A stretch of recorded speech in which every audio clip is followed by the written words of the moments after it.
वैज्ञानिकों के अनुसार एक बहुत बड़ा खुलासा किया गया और उस खुलासे में ये कहा जा रहा है कि जो टेक्टोनिक प्लेट्स हैं वो टूट रही हैं, जिसकी वजह से भारत की धरती जो है वो दो भागों में बंट सकती है। अब इसी के ऊपर आज का ही हमारा सेशन है। हम जानेंगे कि ऐसा आखिरकार क्यों हो रहा है, इसके पीछे का कारण क्या है और क्या अगर ऐसा होगा तो क्या भारत दो भागों में बढ़ जाएगा। आइए जरा डिटेल में इसको समझते हैं। तो देखिए स्टूडेंट, अगर बात की जाए, अगर मैं प्लेट्स की बात करूं तो आपको यहाँ पे देखने को मिलेगा यूरेशियन प्लेट्स होंगी, अफ्रीकन प्लेट्स हैं, इंडियन प्लेट्स हैं, ठीक है, और साथ में यहाँ पे देखो आप अफ्रीकन प्लेट्स हैं, राइट। तो बेसिकली क्या है, अगर हम भारत की बात करेंगे तो मुख्य तौर पर हमें भारत के बारे में जानना है और जानना ये है कि अगर ऐसा हुआ तो भारत क्या दो भागों में बंट सकता है। आप सभी जानते हैं जो भूगर्भ वैज्ञानिक हैं वो समय समय पर क्या करते रहते हैं, बहुत सारी खोज करते रहते हैं। अब वो खोज चाहे किसी पर्वत की चोटी की लंबाई बढ़ने से रिलेटेड है या फिर पानी के अंदर मौजूद कुछ भी इस तरह की गतिविधियां अगर हो रही हैं तो उनकी जानकारी हमें समय समय पर जो भूगर्भ वैज्ञानिक होते हैं वो देते रहते हैं। अब इन्होंने एक रिसर्च की और उसमें ये पता लगाया है कि जो टेक्टोनिक प्लेट्स हैं, खासकर अगर बात की जाए भारतीय और यूरेशियन जो टेक्टोनिक प्लेट्स हैं, वो धीमी गति से एक दूसरे से टकरा रही हैं।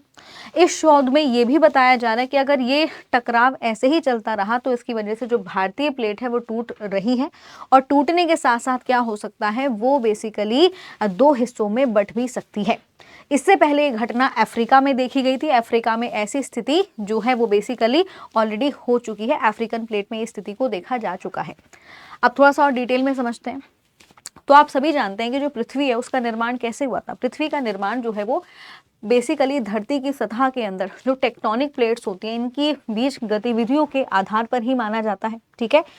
अब क्या होगा, इन्हीं टेक्टोनिक प्लेटों की नई गतिविधि के चलते एक नया महासागर का निर्माण होने की दिशा में हम लोग आगे बढ़ रहे हैं। नया महासागर अफ्रीकी महाद्वीप पर बनता नजर आ रहा है। तो अगर टेक्टोनिक प्लेट्स में ऐसे ही शिफ्टिंग होती चली गई तो आने वाले समय में हमें एक नया महासागर हमें देखने को मिलेगा, ठीक है। अब वैज्ञानिकों ने अफ्रीका के दक्षिण पूर्वी हिस्से में एक विशाल दरार की खोज की है जो महाद्वीप को दो भागों में विभाजित कर रहा है।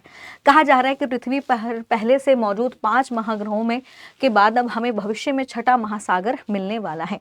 तो ऑलरेडी हमारे पास 5 बड़े ओशंस हैं जिसमें अगर बात की जाए छठा वाला जो है वो हमें मिल जाएगा अगर इसी तरीके से टेक्टोनिक प्लेट्स में शिफ्टिंग देखने को मिली।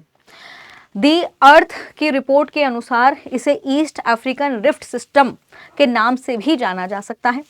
इसे पहली बार 2005 में खोजा गया था, लेकिन माना जाता है कि इसकी शुरुआत लगभग 22 मिलियन वर्ष पहले ही हुई थी। पृथ्वी पर वर्तमान में प्रशांत महासागर, अटलांटिक, हिंद महासागर, अंटार्कटिका, आर्टिक के रूप में 5 अलग अलग महासागर हैं, जिसमें से अगर बात की जाए तो अगर ये शिफ्टिंग इसी तरीके से चलता रहा तो हमारे पास छठा महासागर भी होगा। अब आप देख सकते हैं कि अगर, क्योंकि आप सभी जानते हैं कि जैसे आज हाल फिलहाल में आपको बहुत सारे अर्थक्वेक के केसेस देखने को मिल रहे हैं कि भूकंप बहुत ज़्यादा देखने को मिल रहा है। कहीं ना कहीं जब भी भूकंप आता है तो जो बेसिकली जो सिस्मिक वेव होती है उन्हीं की वजह से भूकंप आता है। सिस्मिक वेव जो होती है वो एक तरीके से इंफ्रासोनिक वेव्स होती हैं, राइट। इंफ्रासोनिक तरंगे वो होती हैं जिनका बेसिकली फ्रीक्वेंसी जो होगी वो 20 हर्ट्ज से कम की होगी। तो जब भी अर्थक्वेक जैसी सिचुएशन उत्पन्न होती है तो कहीं ना कहीं आप देखोगे अर्थ में यानी सरफेस पर दरार देखने को मिलेगी, राइट। अब वहीं पर अगर मैं बात करूं तो जो इंडियन प्लेट है और जो सोंडा प्लेट है यही इसी तरीके से अगर चलता रहा तो यहाँ पर अगर टेक्टोनिक प्लेट्स में शिफ्टिंग होगी तो क्या होगा, इसी तरीके से दोनों मतलब ये आपस में अलग हो सकते हैं, इनमें क्रैक डेवलप हो सकता है, ठीक है।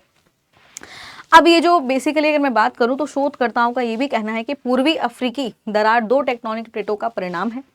पूर्व में सोमालिया प्लेट और पश्चिम में न्यूबिटन प्लेट के चलते ऐसा हो रहा है। ये दोनों टेक्टोनिक प्लेट अलग हो रही हैं जिससे दरार गहरी होती जा रही है। जेरूसलम पोस्ट ने कहा है कि इसी तरह की घटनाएं सालों पहले देखी गई थी जब दक्षिण अमेरिका और अफ्रीका अलग महाद्वीपों में विभाजित हुआ था।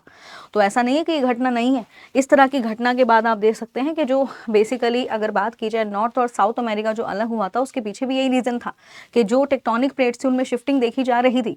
अब सवाल ये बनता है कि जो ये शिफ्टिंग हो रही है यानी जो टेक्टोनिक प्लेट्स में जो दरारें पड़ रही हैं ये कितनी दर से पड़ रही हैं, तो जरा दर के बारे में भी जानेंगे। तो अगर मैं दर की बात करूं तो यह दर प्रति वर्ष 0.7 मिलीमीटर की गति से बढ़ती जा रही है। याद रखेंगे कैलिफोर्निया विश्वविद्यालय में इस पर बहुत ज़्यादा प्रोफेसर्स ने रिसर्च की और रिसर्च करने के बाद बताया है कि देखिए कि जो ये प्लेटें हैं हर साल 0.7 मिलीमीटर की रफ्तार से इनके बीच में क्या हो रहा है, दरार बढ़ती चली जा रही है, जिसकी वजह से आगे जाके ये हो सकता है कि अगर दरारें इसी रफ्तार से बढ़ती चली गई तो आने वाले टाइम में क्या होगा, भारत के दो हिस्से हो सकते हैं। और केवल भारत के नहीं, और भी अन्य जगहें हैं जहाँ पर इस तरह की घटनाएं हमें देखने को मिलेंगी। तो ये चीज़ पे पूरी रिसर्च थी, और इसके पीछे कहीं ना कहीं बहुत सारे रीजंस भी बताए जा रहे हैं। कहीं ना कहीं क्लाइमेट चेंज भी इसके लिए ज़िम्मेदार है, जलवायु परिवर्तन जो हो रहा है, ठीक है, ये भी कहीं ना कहीं इस चीज़ के लिए ज़िम्मेदार है। तो केवल एक ही रीज़न नहीं होगा जो ये टेक्टोनिक प्लेट्स में शिफ्टिंग हो रही है, और ये टेक्टोनिक प्लेट्स में जो शिफ्टिंग हो रही है वो बहुत धीमी गति से हो रही है, ठीक है।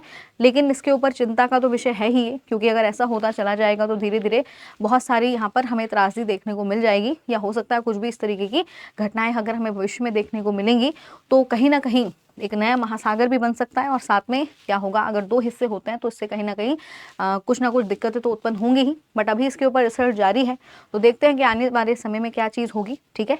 अब इसी के साथ इस सेशन को यहाँ पे ओवर करते हैं। Thank you so much, bye bye and take care.